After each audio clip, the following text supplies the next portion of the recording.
C'est le quotidien italien de gauche et c'est vrai qu'il y a beaucoup de choses à dire sur cette interview qui s'intitule La course finale pour l'Élysée entre moi et Marine Le Pen. Léonard Attal, vous avez lu avec attention cette interview dans La Repubblica et effectivement on s'aperçoit que Jean-Luc Mélenchon installe ce duel entre lui et Marine Le Pen. Oui, tout à fait. Et le journal italien ne s'y trompe pas. C'est d'ailleurs le titre en une, cette citation de Jean-Luc Mélenchon au sujet de Marine Le Pen. La lutte finale pour l'Élysée aura lieu entre moi et la fasciste Marine Le Pen, dit-il. Je dirai aux Français, entre elle et moi, vous choisissez, mais ne croyez pas qu'il n'y aura pas de conséquences. Jean-Luc Mélenchon installe donc le duel, se projette déjà sur d'éventuelles élections présidentielles en 2027 ou même peut-être anticipées. On sait qu'il en parle souvent.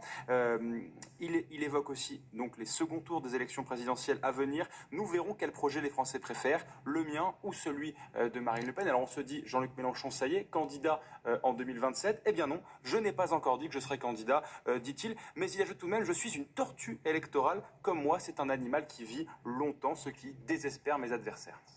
Diana Badiab, quelle est votre première réaction quand vous avez vu cette interview? Je ne sais pas si vous l'avez lu d'ailleurs, si vous avez eu le temps de la lire. Je n'ai pas lu. J'ai caractérisé le hollandisme. Chikiro n'a pas parlé de Hollande, dit-il, mais du hollandisme. Les définitions qu'elle a citées ont été utilisées contre nous aussi. La cible, c'est moi, dit-il, car tout le monde sait que jamais je n'abandonnerai. Pourquoi devrais-je céder? Pour devenir comme les socialistes?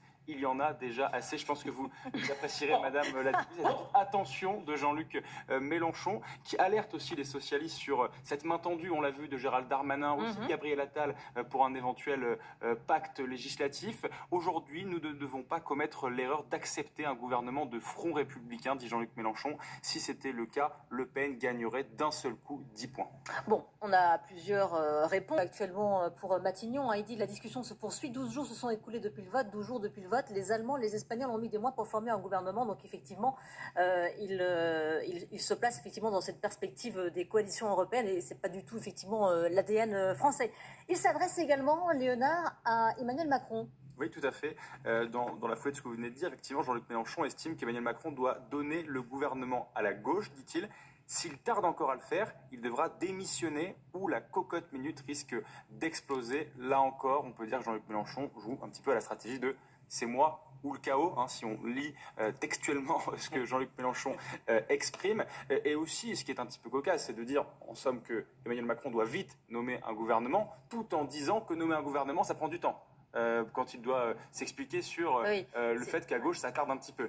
Donc, petite incohérence aussi dans cette... À La Repubblica, le journaliste lui demande, pensez-vous qu'il soit possible de reconquérir les électeurs du Rassemblement national? Et voilà ce qu'il répond. Nous avons proposé le salaire minimum à 1 600 €. La réouverture des écoles dans les zones périphériques, cela ne marche pas et savez-vous pourquoi? Leur priorité est le racisme. Alors ça, c'est quand même un peu... Moi, je crois qu'il se trompe. Darmanin au Parti socialiste, aux sociodémocrates, c'est dans la presse ce matin.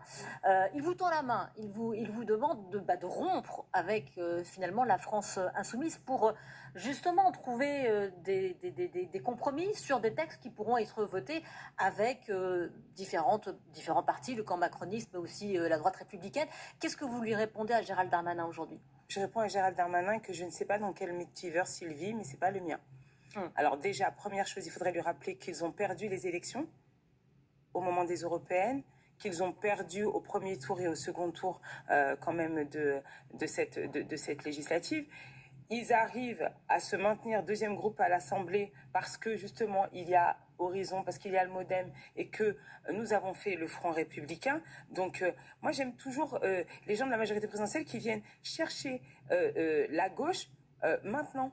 Alors que pendant 7 ans, ils n'ont jamais cessé d'aller chercher leur majorité à droite. Ils ont même continué au moment de l'élection de Yael Braun-Pivet, puisqu'ils sont allés chercher leur majorité à droite.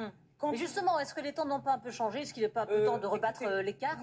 Est-ce que la séquence qu'on vient de vivre n'incite pas à inventer quelque chose? Vous savez, la séquence, il y a Horizon, parce qu'il y a le MoDem et que nous avons fait le Front républicain. Donc moi j'aime toujours les gens de la majorité présidentielle qui viennent chercher la gauche maintenant.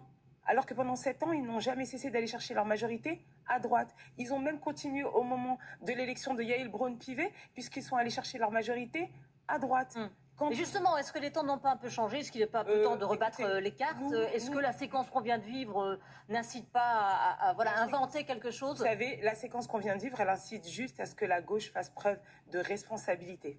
D'abord, qu'elle soit en capacité de faire une proposition de Premier ministre. Moi, je reste intimement convaincue que celles et ceux qui sont à l'origine du chaos, parce que Emmanuel Macron, il a aussi ce trait de caractère que monsieur a cassé le jouet parce qu'il n'était pas content du résultat au soir des européennes, qui nous a précipités dans des législatives où il pensait que la gauche ne serait pas en capacité de s'entendre et donc il allait ramasser parce que nous allions faire le Front républicain. Eh ben non, surprise, les Françaises et les Français ont choisi le nouveau Front populaire. Donc nous n'avons pas besoin de Gérald Darmanin pour nous dire comment il faut faire les choses quand ils ont été en incapacité de le faire et de répondre justement aux demandes des Français pendant 7 ans. C'est quand même eux qui sont responsables du très haut niveau de l'extrême droite aujourd'hui. Ils sont en partie responsables parce qu'ils n'ont cessé de creuser les inégalités sociales. Mais cela dit, ils n'ont cessé de considérer aussi que l'extrême droite était leur seule opposition.